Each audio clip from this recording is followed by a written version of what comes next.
ये चातुर्मास तो 98 होने वाला था यहीं पर। ईमानदारी की बात यही है। बोले क्यों?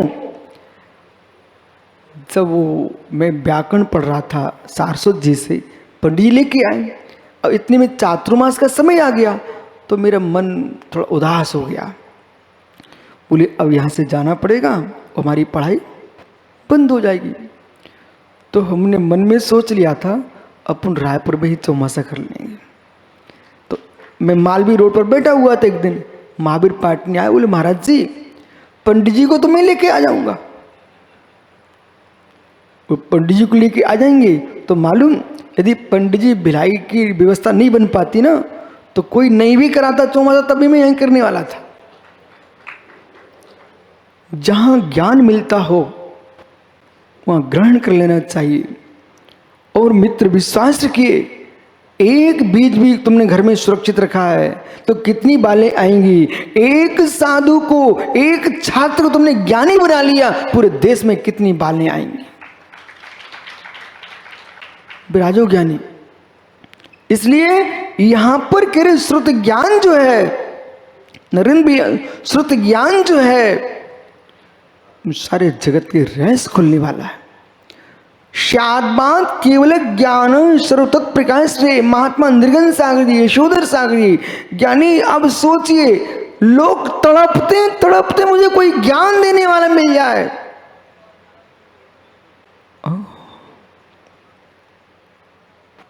कितनी श्रुत की संपत्ति तुम्हारे पास हो, कितनी श्रुत की संपत्ति तुम्हारे पास हो। मांगलाल पंडित जी, श्रुत धर मिलना वो सुर दुर्लभ है। एक इंद्रिय से त्रिस जावर से ज्ञानियों पंचेंद्रिय होना कितना दुर्लभ है। चौराहे पर पड़ा रत्न हार कोई भूल जाए और लौट के पुनः चौराहे पर आए, और उसका मिलना कड़ी ने कोई भी उठा सकता। किसी व्यक्ति के चौराहे पर मार्ग पर रत्नों का हार टूट के मोती बिखर गए, अब वो भूल के चला गया था, लौट के आएगा वो रत्न मिल जाए कोई नियत नहीं है। ऐसे ज्ञानियों ये मनुष्य देह उत्तम कुल और उत्तम बुद्धि मिली है, ये पुनः मिलने कोई नियम नहीं है। तो ये बुद्धि को प्राप्त करके कहूं बुरा नहीं लगेगा ना। पंडित जी आपकी विद्वता को देख करके रायपुर वाले खुश हो गए, और इन्होंने आपके लिए, आपको मालूम नहीं चल पाया एक सुंदर शीश महल बना के उसका मुहूर्त करा करके और आपको रहने को दे दिया। पर आपके मन में आया ये महल दिया इन्होंने, देखता हूं पूरे छत्तीसगढ़ के धान्य का जो प्यार था उसे इकट्ठा किया आपने और उसके अंदर भर दिया। जब यहाँ के पंच लोग पहुंचे, पंडित साहब मकान तो अच्छा मिला। बोले हाँ मैंने उसको प्यार की गोदाम बना दिया है। ओह बेचारा पारस पहाड़ी पीने वाला ऐसे सिर पे हाथ रखता है। बोले ऐसा मैंने अपने लिए घर नहीं बनाया, पंडित जी को मैं शीश महल बना के दिया और उन्होंने भरा तो किस क्या, न तो चाहते तो जिनालय बना लेते, ग्रंथालय बना लेते, इन्होंने इसमें क्या भर दिया, प्याल और भूसा भर के रख दिया है।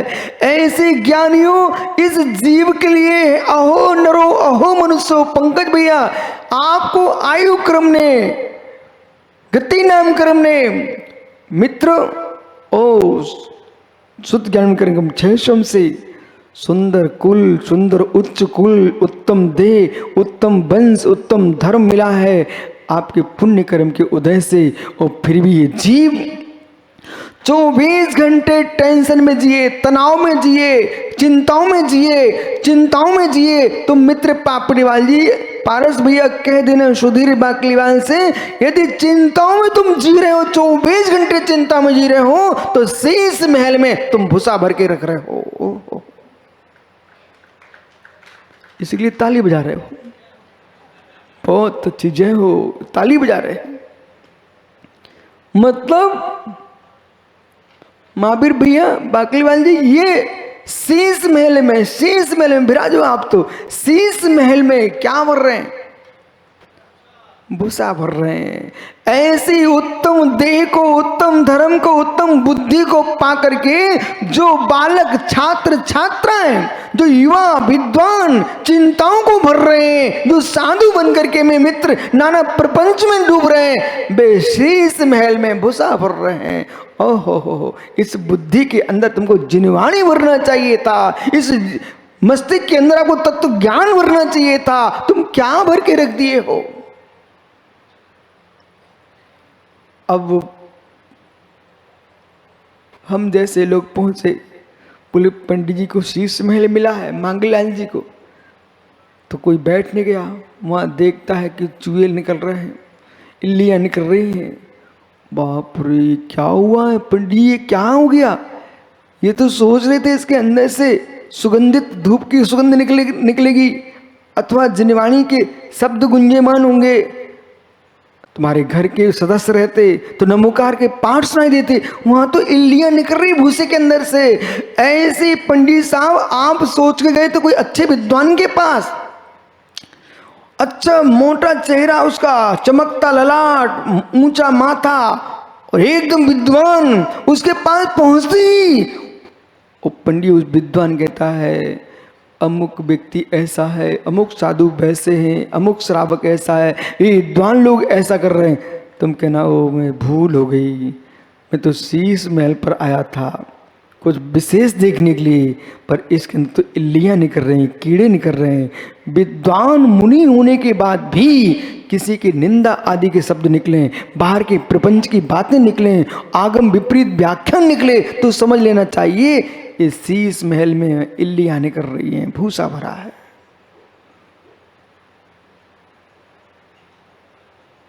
सुंदर चेहरा हो प्रदीप, तो फिर तो लोगों का आनंद आना चाहिए।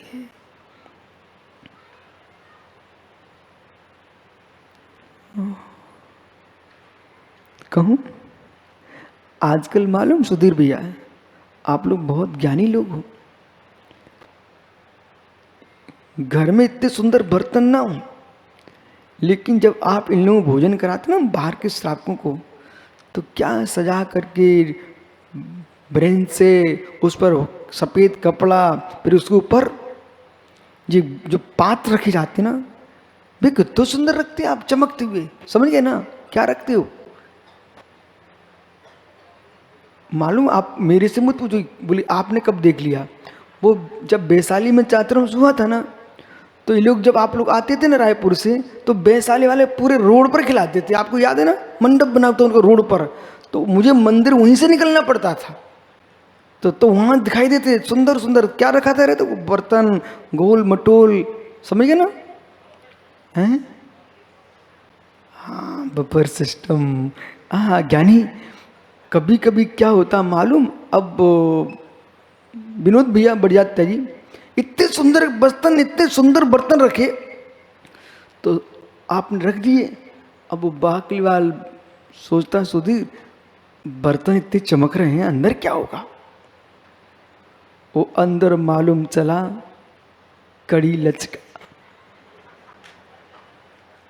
वो बासी भात। क्या रखा था? बासी भात। तो मैं तो देखती उसका सिर भन्नाने लग गया। बोले इतनी सुंदर फर्श बनाए, इतने सुंदर कपड़े डाले, इतने सुंदर बर्तन मंगाए, और उसमें खाने को क्या रखा? कहीं रतनलाल पहुंचे, वे क्या देखे मालूम? बोले पूरी कदुआ की साग। ओहो ज्ञानी, तो जैसे सुंदर बर्तनों को खोलने पर कहीं बासी भात निकली, तो भैया विनोद बेन का दिमाग खराब हो जाएगा। ऐसे ही अपन लोग गए, अच्छे विद्वान हैं, अच्छे साधक पुरुष हैं, परंतु उनकी बातें सुनी तो निंदा पुराण प्रारंभ हो गया।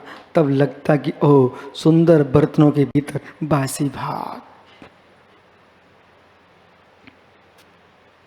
बासी भात। विराजो ज्ञानियों, बासी भात। बोले क्यों?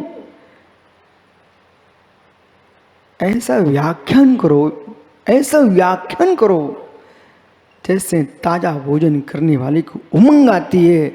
ऐसा उपदेश सुन करके ज्ञानी ज्ञानचंद जी, उमंग आना चाहिए व्यक्ति के अंदर। अपना चेहरा भी बनाओ तो ऐसा बना के रखो सतीश जगदीश, जिससे दूसरा रोने आदमी मुस्कुराने लग जाए। कोई ऐसा चेहरा बनाए, बताऊं क्या? ऐसा चेहरा बनाए अविनाश भैया, ऐसा चेहरा बनाए जैसे कभी कभी गर्मी का मौसम हो और रात्रि में कहीं किसी के घर के बाहर एक पत्थर पड़ा हुआ था, घर के बाहर एक पत्थर पड़ा हुआ था, उस पत्थर पर टांग उठा करके जैसे श्वान लहसुन का कर गया हो, और सुबह जब सूख जाए ना फिर उसका चेहरा देखना। जैसे श्वान लहसुन का करके गया हो, उस पत्थर का चेहरा देखना कैसा लगता है आपको? बस ऐसे कुछ लोग ऐसा चेहरा बना के आते हैं जैसे पूरे चेहरे पर श्वान लहसुन का कर गया हो।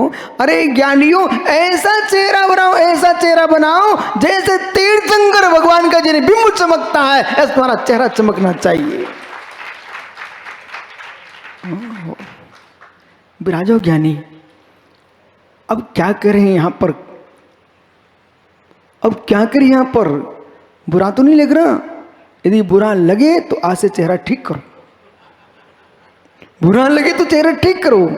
सुबह से आ गए गुरुजी खुजा खुजा कर, बोले बड़ी चिंता है। अरे पागल, सुबह से चिंता की बात करना कि जय जिंद करना चाहिए कि नमोस्तु करना चाहिए। अब तुम गुरुजी सुबह से आ गए, बहुत परेशान है। अरे परेशानी कहने से नहीं मिटेगी, जिनको परेशानी नहीं है उनका चेहरा देखो तो परेशानी मिटेगी। इसलिए हमारे यहाँ मालूम, सुबह से किसी चेहरा देखने की बातें नहीं की जाती। सुप्तोत तेन सुमुखेन सुमंगलाय, सुप्तो तेन सुमुखेन। पुण्यात्मा धर्मात्मा कितना मां भाग्यशाली जीव है जो सुबह से जगते ही जिसको जिनदेव का चेहरा दिखाई देता हो। जैसे जगो, नीचे देखो, आंखें बंद रखो, कोई अब आगे का चेहरा न दिख जाए। सबसे पहले जिनालय में दूर से प्रभु का चेहरा देखो। ओह, जोशी कहते हैं घी में चेहरा देखो। पंडित जी, जोशी लोग कहते हैं सुबह से घी में चेहरा देखो, दर्पण में चेहरा देखो। पर जिन संस्कृति कहती है कि मेरे मित्र न घी में देखो, ना तेल में देखो, ना पानी में, ना दर्पण में, तुम जिंदे में अपना चेहरा देखो।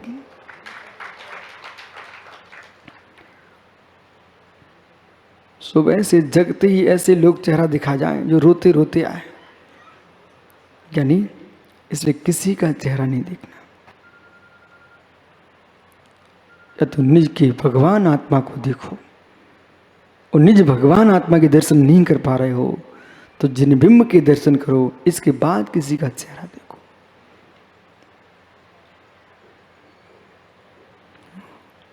जो जो चिंताओं में डूबे हैं, जो जो चिंताओं में डूबे हैं, उनके तो चेहरे देखने नहीं है।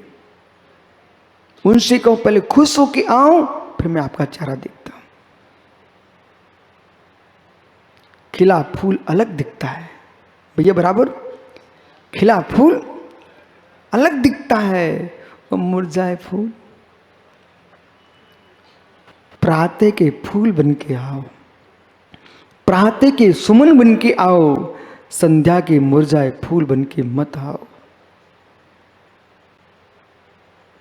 यदि बीज बुद्धि रिद्धि चाहिए तो, कोष्ठ बुद्धि रिद्धि चाहिए तो, आगम का नाम सुनते ही, आगम का नाम सुनते ही, आगम का नाम सुनते ही, जैसे मेघ की गड़गड़ाहट को सुनते ही।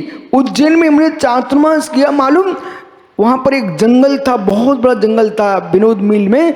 वहां जब शुद्धि को जाया करते थे, वहां के मयूर सामान लोग आए तो भाग जाते थे। वो हम लोग वहां जाए ना तो बगल में आकर के नृत्य करते थे। उन्हें मालूम था इनसे डर किस बात का, मेरी पंथ के लिए तो घूम रहे। वहां बगल में आकर नृत्य करते। जैसे ही मेघ गड़गड़ाहट हो, वो पंडित साहब भी मयूर ऊपर मुख किए के कंठ आवाज करें, ओ मेरे मित्र पंख फैला करके नाचते थे, सुहावना मौसम दे करके, सावन का मौसम दे करके मयूर नाचने लगते। ऐसे जिनवान की आवाज सुन करके सम्यक दृष्टि नाच उठते हैं। ज्ञान की आवाज तब कुंद कुंद समंत्रबद्ध, जैसे मां योगेश्वर क्या लिखते हैं जिन आचार्य नेमिचंद सिद्धांत स्वामी गोमुख सार में, तो आप्तमीमांसा में आचार्य समंत स्वामी कह रहे हैं केवल ज्ञान श्रुत ज्ञान में कोई भेद नहीं है ज्यादा। शाद्वाद केवल ज्ञान सर्वतत्व प्रकाश ने भेदा साक्षात साक्षाश्च हस्ततमं भवेत्। केवल ज्ञान शाद्वाद, केवल ज्ञान, शाद्वाद यानी श्रुत ज्ञान, और केवल यानी केवली का ज्ञान, इन दोनों में कोई भेद नहीं है। संपूर्ण तत्वों को प्रकाश करने वाले दोनों ज्ञान है, परंतु अंतर इतना है केवल ज्ञान प्रत्यक्ष जानता है और श्रुत ज्ञान परोक्ष जानता है। कोई विद्वानों की बातें तत्व की आपको अच्छी लगती है? अच्छी लगती है? अच्छी लगती है? हाँ, गाय के बछड़ा दूध पीता है तो फेन टपकते देखा आपने कभी? गाय का बछड़ा दूध पीता है तो नीचे फेन टपकता, कितना गोरा सुंदर, देखा आपने? जब गाय के बच्चे का फेन इतना गोरा लगता है आपको, कितना सुंदर लगता है, तो अंदर दूध कितना अच्छा लग रहा होगा। मित्र, जब कोई मुनि आचार्य विद्वान से तुम प्रवचन सुनते हो, वो यानी फेन टपकते दिखता है, तो जिनवाणी का दूध कितना मीठा होगा, तुम भी पियो ना।